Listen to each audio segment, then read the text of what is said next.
स्वागत आहे तुमचं रुपालीस रेसिपी मराठीमध्ये। आज आपण करणार आहोत कापसासारखी मऊ सॉफ्ट इडली। चला तर मग रेसिपीला सुरुवात करूया। त्यासाठी एका भांड्यात 3 वाटी तांदूळ व 1 वाटी उडदाची डाळ स्वच्छ धुवून घ्यायची आहे। त्यात 1 चमचा मेथी दाणा टाकून 4 ते 5 तास भिजवण्यासाठी ठेवायचे आहे। 4 ते 5 तास डाळ व तांदूळ चांगले भिजल्यानंतर त्यामध्ये अर्धी वाटी पोहे भिजून घालायचे आहे। पोह्याने इडली चांगली सॉफ्ट तयार होते। हे सर्व मिक्सरच्या भांड्यात घेऊन बारीक करून घ्यायचे आहे। बारीक करून झाल्यानंतर चांगलं मिक्स करून 5 ते 7 तास फुलण्याकरता ठेवायचे आहे। पीठ चांगलं फुगल्यावर लागेल तितके पीठ एका भांड्यात घेऊन चवीपुरतं मीठ टाकून चांगलं मिक्स करून घ्यायचं आहे। मग इडली पात्रात थोडे पाणी व लिंबू टाकून 5 मिनिट झाकण लावून वाफवायला ठेवायचं आहे। नंतर इडलीच्या भांड्यांना थोडं तेल लावून थोडे थोडे पीठ इडलीचे टाकून घ्यायचे आहे।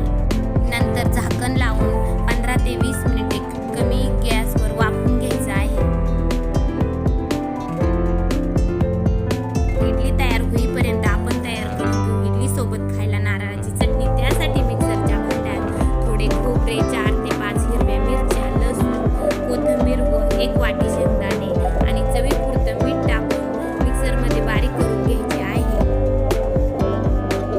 मिक्सरमधून बारीक करून घेतल्यानंतर एका कढईत आपण फोडणी तयार करून घेऊ। एका कढईमध्ये तेल टाकून त्यामध्ये जिरी, मोहरी व कढीपत्ता टाकून घ्यायचा आहे।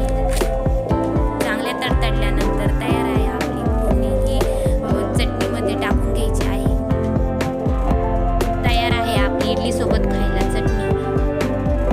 नंतर इडली पात्राचं झाकण काढून इडली तयार झाली की नाही चाकूने चेक करून पाहू। चाकूला इडली चिकटली नाही म्हणल्यावर इडली तयार झाली आहे। इडली 5 मिनिट थंड होण्यासाठी ठेवून देऊ।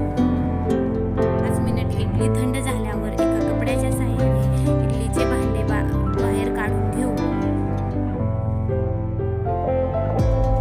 इडली थोडी थंड झाल्यावर एका चमच्याने इडली काढून घेऊ। अशाच प्रकारे सर्व इडल्या पात्रातून काढून घेऊ आणि इडली चटणी सोबत सर्व करून घेऊ।